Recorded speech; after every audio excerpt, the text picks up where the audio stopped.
Hello, everyone, and welcome back to Wild Arms. This should be episode 4, and it has been a hell of a ride for me to actually try and get to this point. And I'm just going to jump right into it, and then after we've got some time and we're just in the middle of the dungeons, I'm going to explain in detail everything that's been going on.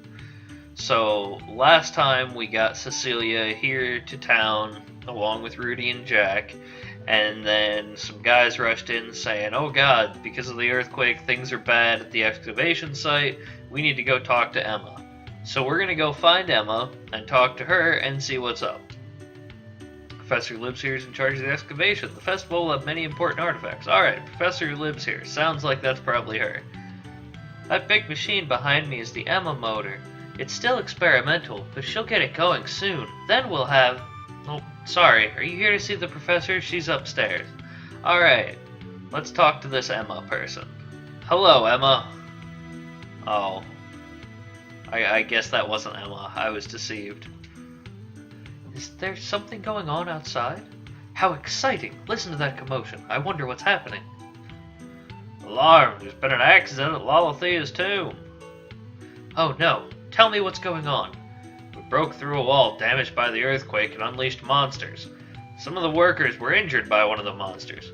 Gather anyone with military experience. No way! No one here has ever fought monsters before.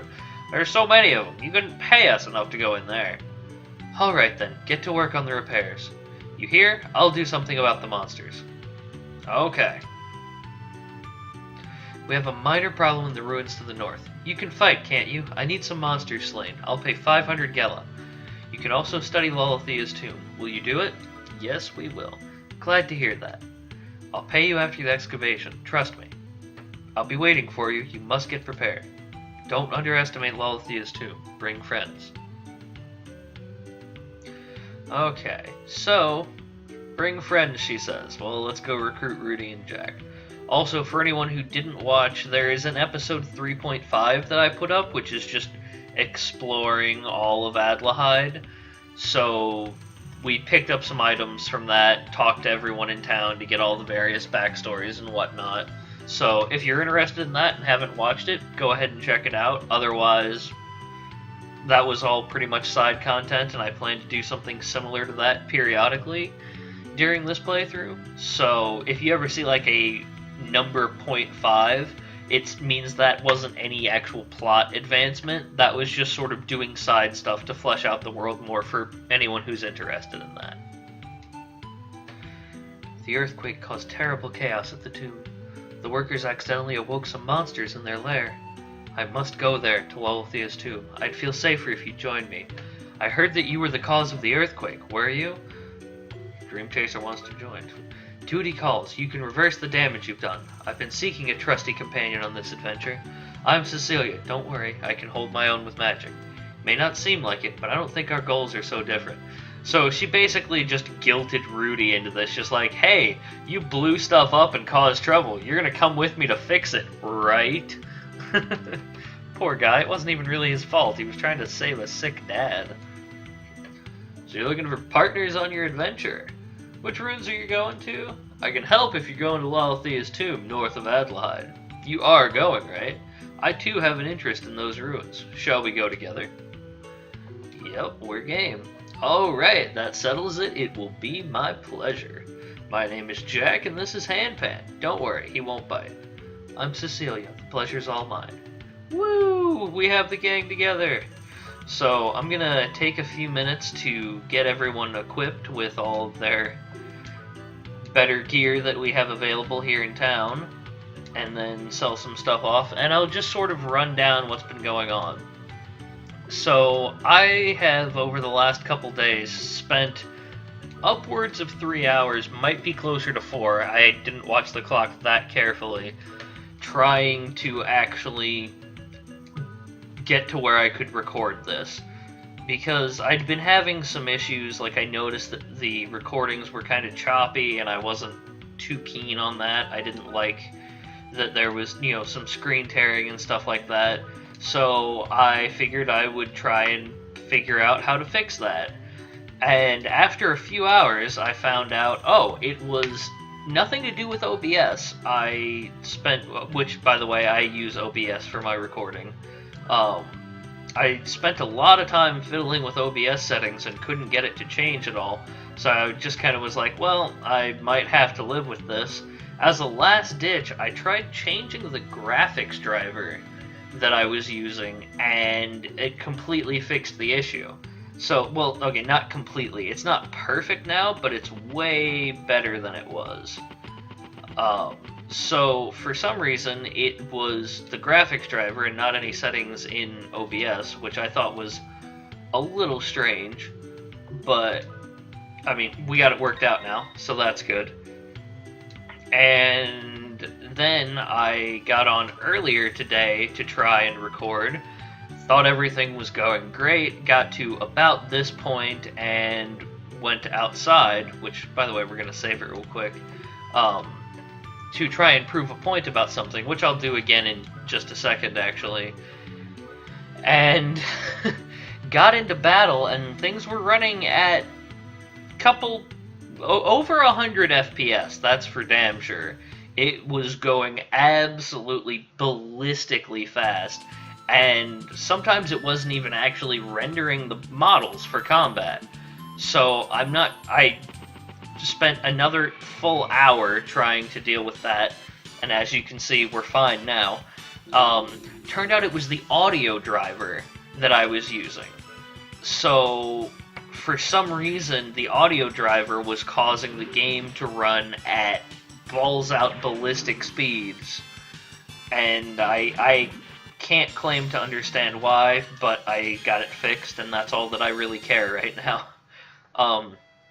The point I said a minute ago that I wanted to prove, we actually just did. Those guys are like, oh, we've never fought monsters before, are you crazy? There are literally monsters everywhere. I mean, we walked up to Lalathea's tomb and got in a fight with monsters. Like, you live in this world. I don't believe that you've never fought monsters. It's just kind of a reality of this place. So, I mean, I would guess they mean more like monsters that are as strong as the ones in the ruins, because like these pill bugs and balloons and stuff you can kill in one hit pretty easily. But I don't know, that's a line that I've always thought was kind of funny. Like, oh, we've never fought monsters. It's like, nah, I'm pretty sure you have. Pretty sure you can't have existed in this world to adult age and not have fought a monster. Yes, we are. You're the one I was waiting for you. Alright. Yeah, the one graphical issue I'm still noticing is, like I said, it still hitches up a little bit once in a while, but sometimes the sprites seem to, like, vibrate a little bit, which is weird, and I don't know what's doing it, but overall I think things look a lot nicer than they did, so I'm going to keep it like this. Some treasure chests will explode if you're not careful. That's something we'll see later on in this dungeon. Yeah, so see, like, when I was pushing the block there, you could watch, like, the chests are fluttering back and forth like that, and the guy is moving a bit as I move. I've never seen that before, but at this point, everything I've done has had some sort of issue with how it appeared, and this is by far the least of them all, so we're just gonna kind of stick with this. This happened because they desecrated the tomb. Only a fool would dare to uncover Lalathea's tomb. There are some things we humans aren't meant to touch. Why are you here, then? I'm gonna assume you were part of the excavation, which means up until probably like 10 minutes ago, you were totally fine with the whole desecrating the tomb, blah blah blah, and then when monsters showed up, you decided, oh, you're just awesome and totally right, and have nothing to do with this. The moral high ground, right? That's how it appears to me. I don't know, maybe it seems different to you guys. The three of you together can probably break the seal. Past the room with the spooky demon statue lies a... Well, if the three of you work together, you should be okay. You'll be fine. With confidence, one can even learn to fly. But yeah, so had all sorts of graphical issues and such.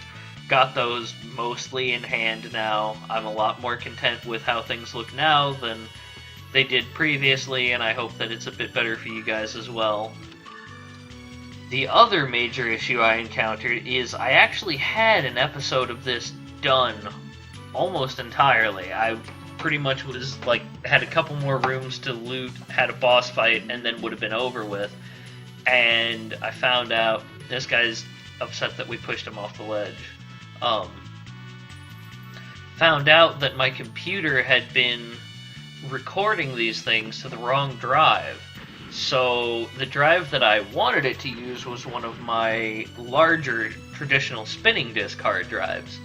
However, I have a smaller SSD that my OS and some just other small things are on, and settings had gotten changed to the point that it was recording on the SSD, which, like I said, is dramatically smaller. So just as I was almost done with an episode, the SSD filled up entirely. And because the video couldn't keep recording, it corrupted the file, and I lost all of that and had to go through, since I was now aware that this was an issue, and completely rearrange all of my drives, rewrite path names so that things would save in the proper place, and all of that. I pretty much entirely reorganized the contents of this computer. But it's all good now. So I've got one drive that is full of all of my various game stuff, which still has plenty of space left on it. I've got a drive that is essentially just going to be used... Oh, I really don't like the sprite shakiness, but this is a lot better than I think the previous issues were, so like I said, we're going to leave it, but it is bothering me. I will admit that. I'll probably fiddle with settings a bit more and see if I can find a way to correct this as well. I'm sure there's something I can do somewhere that'll make it better. But right now, while things are working, I just kind of want to go with it. But yeah, so I had to rearrange things, and now I've got an almost entirely empty drive that I can save all of my recordings to, and it's going to be great. So that is exciting. So I've had, like I said, it's just been a lot of issues over the last few days trying to actually get some episodes made for you guys. But, I mean, I can honestly say I learned a decent bit in doing it, and I now have,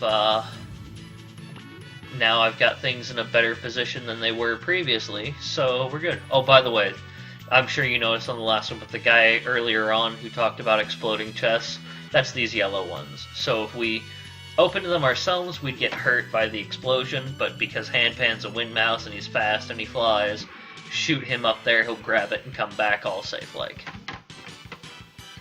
So, for now, as I just said, really the only main issue is that whole thing with the sprites wobbling around, which I will try to correct. But I want to get at least a few episodes knocked out here, because at this point I'm just paranoid that something else is going to go wrong, and then I'm going to be all frustrated and have nothing prepared again for a while, which I don't want to happen.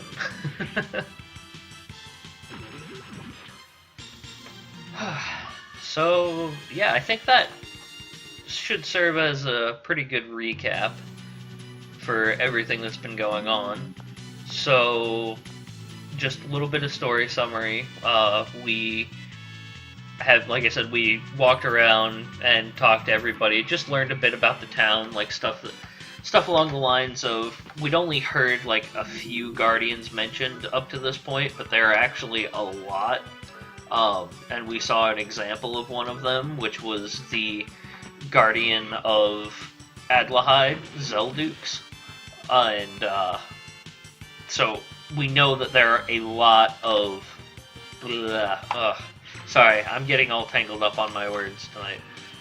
We know that there are a lot of Guardians, and that they serve various roles around the world, and their main thing is, you know, they're trying to keep the planet alive because of all the damage that the demons did.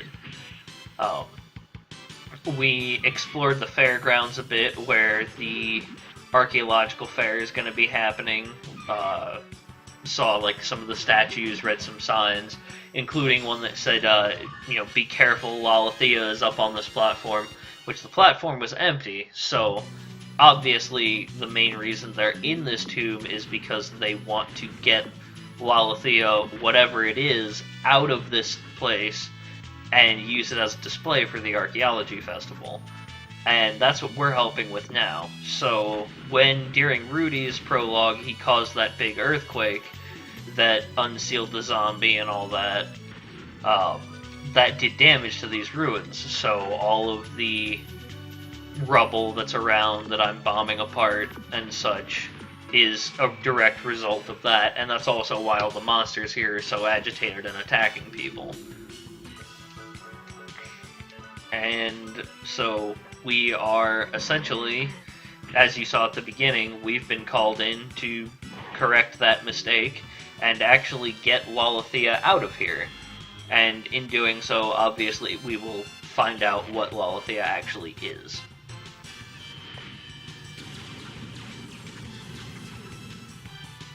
I'm actually really glad that we've gotten a couple of encounters with these guys so far, because they give the most XP by far in these ruins, so they're going to help us level up significantly quicker than if we were just running into little guys like pill bugs and rat monkeys all the time. Excuse me.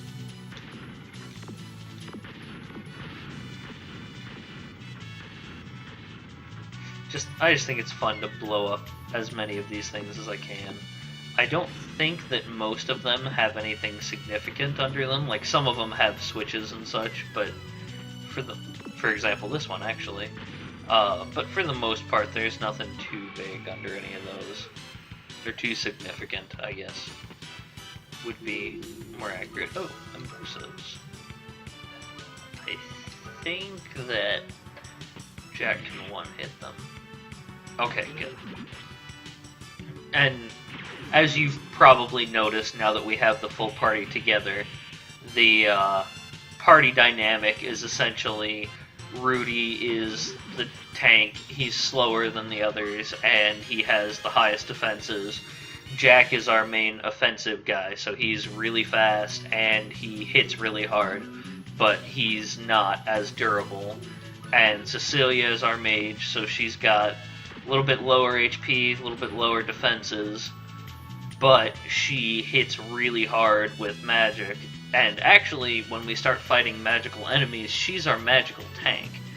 So, although against guys like this, she's on the weaker side, like, in receiving attacks, later on she's going to be a big deal for actually tanking certain enemies that we'll deal with later on in the game.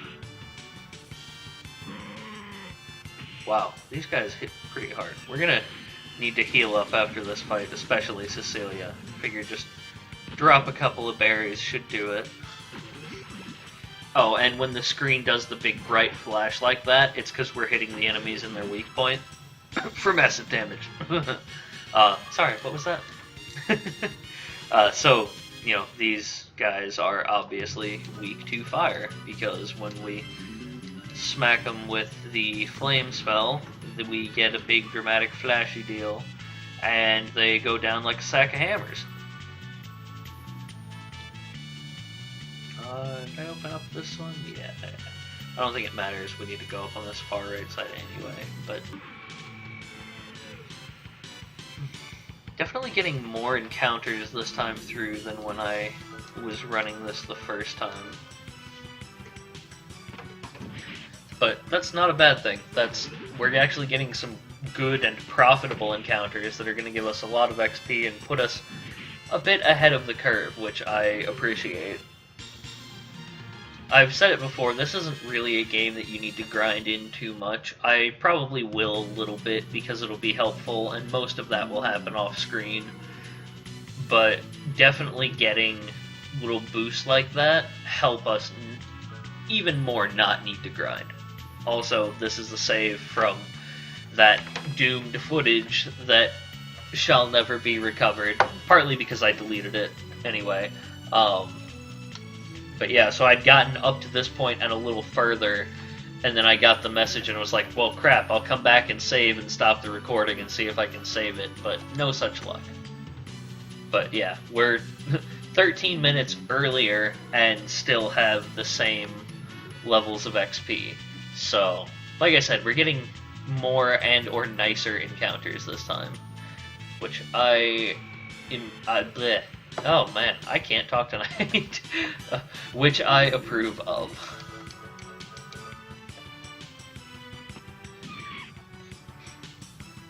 But we should only have a couple more rooms to clear out. It should be this room, and then we go back out and get the chests in the room we were just in, hit a button and all that. And then there's a big door in this room that should lead to the boss, if I recall correctly. So we will beat the boss, do some plot, and wrap it for the episode from there. So it shouldn't be too much longer. And I will say that at times I'm having a bit of difficulty with commentary at this point. That's mainly because I'm trying to be very careful in what I say so as not to spoil things. Once we get further into the game, I can talk a lot more freely about what's going on, and it'll be easier for me to come up with things to talk about, I think, and also hopefully it'll be a bit more interesting for you guys. Right now it's been more along the lines of anecdotes and summaries, because that's what I can safely work with without spoiling anything.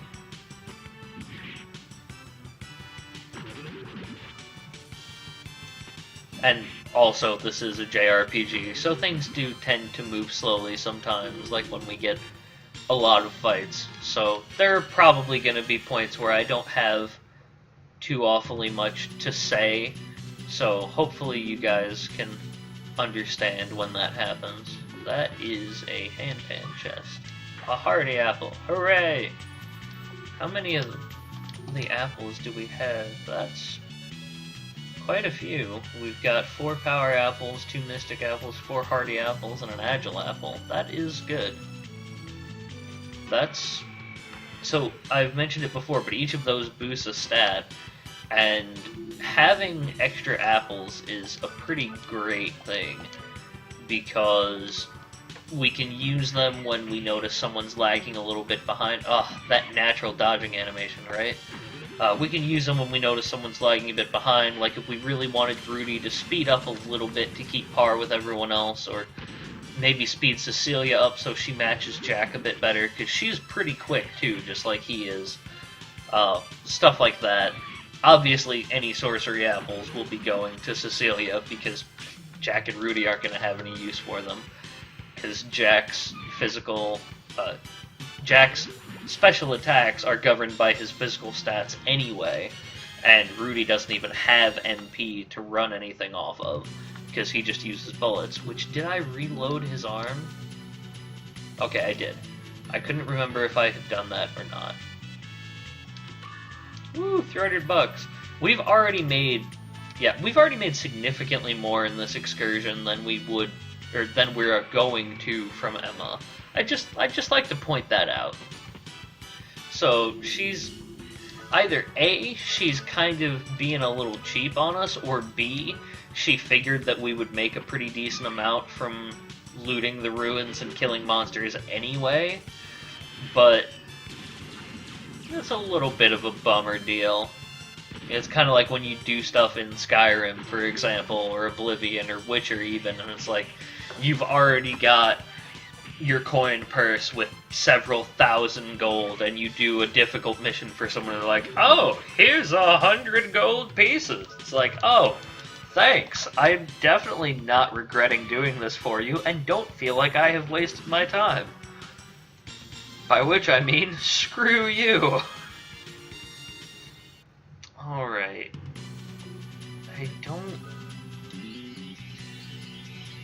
There's a set of stairs out there. I'm not positive if this is the way forward or if the stairs outside are. On the devil's back, dark wings and a secret. On the other side of the door sleeps a great power, the tomb of perpetual sleep. Okay, so this door is essentially just a hint for what we're going to be doing later on. And one thing I want to point out So this place is Lalathea's tomb, and we know that whatever Lalathea is, they're trying to get it out of here. We've already been warned twice that Lalathea is bad news. Once in Jack's prologue and once in Cecilia's prologue. Each time we heard, no, don't screw with Lalathea. It's really powerful, it's a bad deal. And in Cecilia's one, it was even outright stated that, like, the demise of the world will begin with Lalathea. So, it's really not a good idea for us to be here. But this is what plot dictates. And, you know, obviously we're not just gonna listen to what we've been told by mystical forces beyond our comprehension. We're gonna say screw that and stab things for money. Because we're adventurers, damn it, and that's what we do.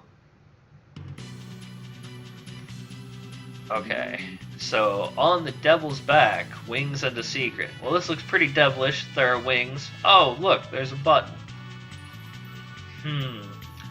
4 square blocks. I don't know, guys. Do you have any thoughts? I don't see anything that really makes sense for this. I think I'm going to call the episode here and just wait for you guys to comment and give me some advice on how I should solve this. I'm obviously kidding. Sorry, I know my jokes can fall flat sometimes, but I have a tendency to make stupid, sarcastic comments like this and the one earlier with, oh, you're Professor Emma, right? Which I've now made at least 4 separate times between the different times that I've been recording and things have happened. So, believe me, for me that joke had started to fall flat, but I thought it was funny enough that I should include it in an episode regardless. Although any of you who watched the outtake video have now gotten it twice. We're basically at full health. I'm gonna heal Rudy because he's down by the most. And boss time. Sealed by magic. Well, we got one magical thing. So, in case you hadn't noticed, they made it so that... And this is actually... I want to point this out real quick before we do the fight. This dungeon is very good game design, because they made it very subtly so that you have to have everyone to proceed. Because theoretically, you could walk straight out of town, go to these ruins, and start going through it. But let's say you go with either Jack or Cecilia, just one of them, and not Rudy. Immediately you can't get through because there's rubble that can only be blown up with bombs. So, okay, let's say you go back and get Jack, then, or you go back and get Rudy and you were Jack. Then you can go further and eventually you get to that spot with the floor switch and the little spike pillars that you can only pass with handpan. So if you started in here with Cecilia and not Jack, you wouldn't have been able to do this. But since you have Jack, you can get here. So we continue going all this way. Let's say we didn't need to go through that teardrop door for the hint to figure this puzzle out. We get this puzzle and get to this door, and we can't get through it without Cecilia. So just by very carefully picking what was required to get through this dungeon, they made it so that you have to have all 3 characters, but also, you know, they kind of gently told you that beforehand, hey, you should bring all 3 characters, and even if you don't, they'll let you get through a significant amount of the dungeon, but they're still making sure that at the end of the day, you have all 3 characters, because they're obviously required for game progression. I like that. I wanted to gush on that for a minute, because I think that's some good game design. And now we got a big scary dinosaur monster. Mag Tortoise. Alright, well, so first off, let's see. I don't think this guy can really be confused, but we're going to go ahead and wail on him a bit with Jack and Rudy, and let's see, Cecilia's probably going to be the most at risk from physical attacks. I'm just going to put up some shields on people before we start really wailing away on him. Because rather safe than sorry, as we learned in Rudy's prologue where I just wasn't paying attention and ended up getting killed. Oh my. Everyone needs shields. Okay. That's... okay.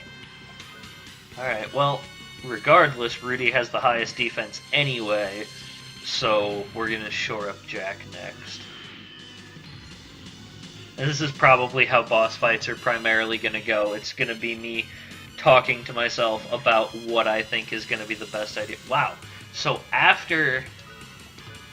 even after shoring up her defense by 50% with that spell, she still took almost as much damage as Rudy without it. We're gonna give her another round. It looks like Rudy's gonna get 1, the others are gonna get 2, and then I think we'll be pretty safe, because he should only, assuming these numbers are accurate, he'll only be hitting for like 40-ish per person, which I think is pretty doable. And the reason that I was waiting on Rudy is I did want to make sure that we got some force for him to lock on with the hand cannon, because it has an 85% hit rate, but anyone who's played Pokemon knows that statistics are BS most of the time. So if we just fired away with that hand cannon without actually using lock on, we could expect that it would miss significantly more often than the 85% statistic would suggest. I am really glad I took that last turn to heal, because that kind of negated what this guy just did to us there. Alright, we got 2 on Cecilia, 1 on Jack so far, I believe. So we're going to do 1 more on Jack, and then 1 on Rudy, and we should be good. And that EM laser is magical damage, so if you notice, Cecilia should have taken a little bit less from that than the others did. Wait, that's how much it dealt last time, before we gave her more defense. Huh. Okay, I'm not thrilled about that. He's already so fast, it's not gonna matter. Let's see. We'll just have her cast heal on herself, should be alright. This guy's probably pretty close to going down. He's taken several hand cannons and several psycho cracks.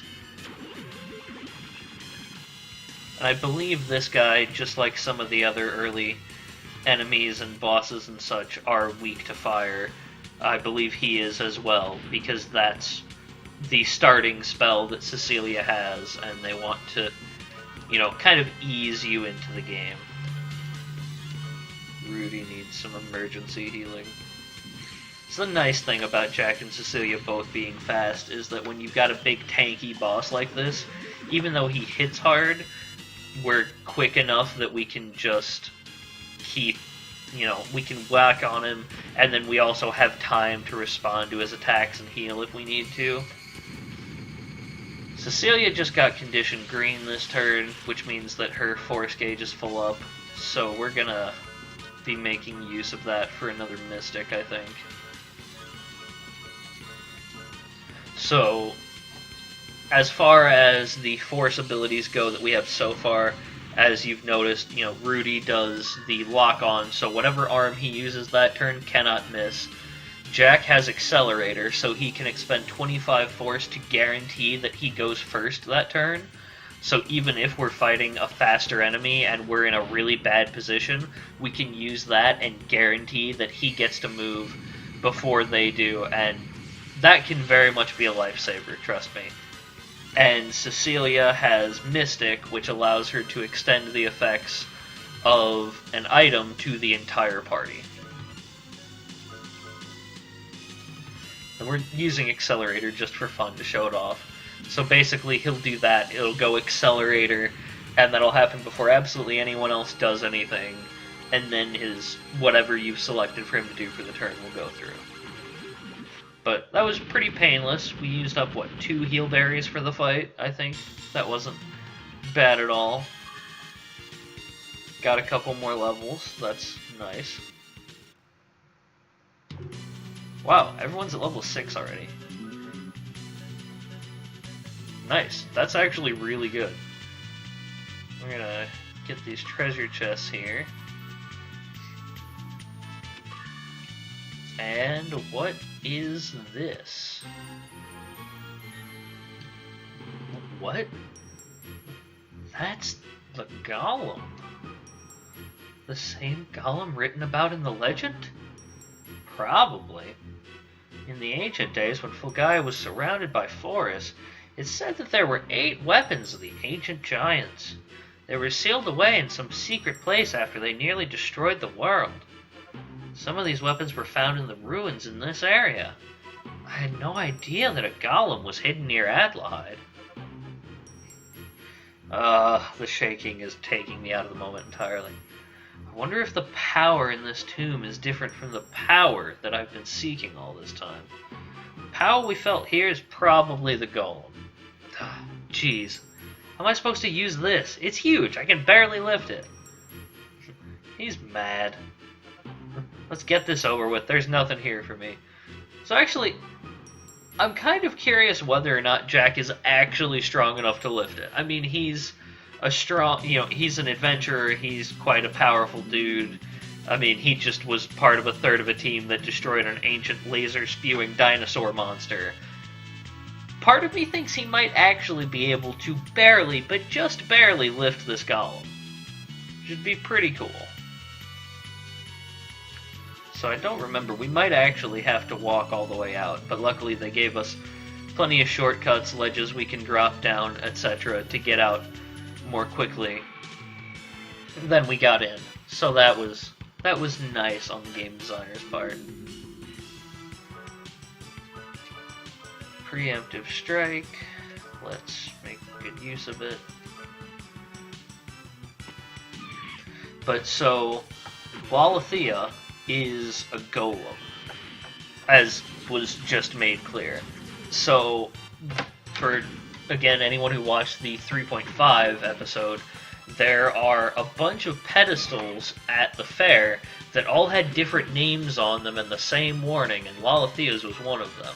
So, just by reasoning it through a little bit, we can be pretty certain that there are other golems that are going to be on display at that fair. And considering that Handpan just said that they're pretty much ancient super weapons, that should be kind of scary to most people, I would say. That you're just going to put a bunch of ancient weapons of destruction and death, put them on little pedestals in town, let the kids look at them. It'll be great. I'm sure nothing could go wrong in that scenario. Nothing at all. I'm gonna step on the switch and just go down here a little more quickly rather than going around, because we don't have any reason to come back here again. We will later just to get one item, but that's at the entrance anyway, right where we talked to... Well, right in the room behind where we talked to Emma. So, doesn't matter that we're resetting any of these traps. We're really just the one trap. But, so, we're gonna have a festival that's got a bunch of ancient super weapons, quite literally on a pedestal, and have been told by two mystical and or mysterious beings, don't screw with Wallachia, it's a weapon, or it's gonna cause death and destruction. So we're gonna have 4 of those in one place with a bunch of children just gaping at them. Yeah. Great idea. For a second I thought those guys were like trembling in fear. I was like, whoa, I haven't seen that before. I guess at least one amusing thing has come out of this graphical error. And I will do my best to get that corrected by next time. Well, probably not quite next time. I'm expecting to finish this episode up and then do the fair, so episode 4.5 essentially, and then we can, then I'll probably take a break, and by the next time I record, so by episode 5, I'll either have this sprite flickeriness solved, or I'll be here and just say, hey, unfortunately, I can't find anything to do about it. Really? The golem truly exists? Then I was right in picking this site. I'm a genius! Oh, you guys are great too. We can't just sit around here, we must excavate it now. Take some of my crew with you to the site where you found the golem. I'm counting on you. So we don't actually have to take them. It's just a cutscene. I'm not sure how she just got like a crane and a winch here, since this thing is way underneath the mountains and she just seems to have dropped from the ceiling. And again, there's light pouring in, so maybe she found an outside exit now that we know roughly how deep in it is. Okay, let's pull it up. You won't break it. Got it. So they're just going to take a bit to hook it up to some excavation gear and hoist it out of the ruins and transport it to Adelaide.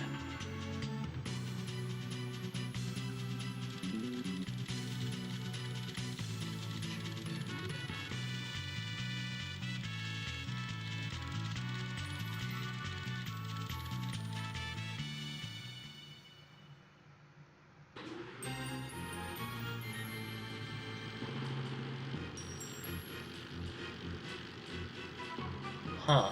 See, I've never really thought about this before, but now I'm curious about this site here.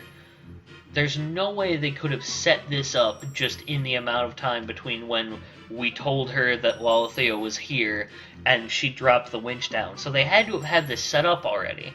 So why couldn't they just drop down and pick it up before? I guess maybe because of the mag tortoise that was there, but she seemed surprised that it was actually here. I think there might be a little bit of a slight logical inconsistency and or plot hole here, but it's not a big deal, I don't think. It's a pleasant surprise that my Emma motor was effective here. Thanks to you and my Emma motor, we were able to pull her out. Yes, this is Lalithea, one of the 8 golems. Isn't it cute? Yeah, I don't think that I agree with her. This thing is unbreakable. It's still in mint condition and it's completely dormant. The reward of 500 Gela will be ready for you, but you must come by tomorrow. I'll be too busy preparing for the festival today.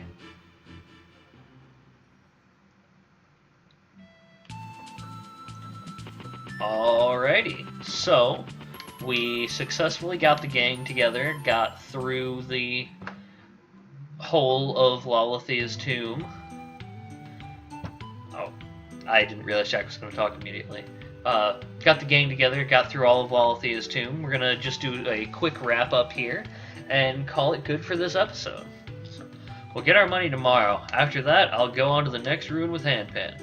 We're parting so soon? It's the life of a dream chaser, you know. Let's get back to the inn. The festival starts tomorrow. So we'll go ahead and rest and see the opening ceremonies of the festival before I actually call it a wrap. Tomorrow, we'll go to the festival together, but I have to get going now. I have no idea why I was summoned to the North Ruin, but I'm glad to know I was of some help. After I go, I might not be able to travel with you, but I will never forget our adventure. I hope you guys will treat me the same way I've treated you. So she's basically telling them that she views them as friends and doesn't want them to see her as just the princess, even though they don't yet know that's who she is. And now she's officially announcing herself to her father, even though we saw in the interim episode that, you know, she had a little whispered chat with him briefly, but nobody else in the castle knew who she was. So, oh, and we've immediately got the nice jovial festival music, which is a lot of fun, I think. But so that was now officially everybody knows that the princess is in town. So, like I said, we'll hit the opening ceremonies of the festival, and then next episode is going to be, well, the next mid-episode is going to be exploring the fair, talking to everyone in town on the new day, things like that. And then we will actually progress after that. Better check out the festival, there may not be another one. Go up these stairs where the festival is being held. So, okay, I thought there was actually like a ceremony. I thought that there was a cutscene before the festival, but I guess that's only partway through. So, we're at the Ruin Festival, and that's going to do it for today. So, thank you guys for sitting through this with me again. I apologize about the shaky sprites, but again, I promise it was the best I could do after several hours of work and frustration. So I hope you'll bear with me. I'm going to try and make it improve yet again. But thank you for joining me. Next time, depending on what your preference to watch is. We'll either be having some fun playing games at the fair and talking to people around town, or we're gonna get our next dose of plot. Either way, have a good one, and I will see you later, everybody.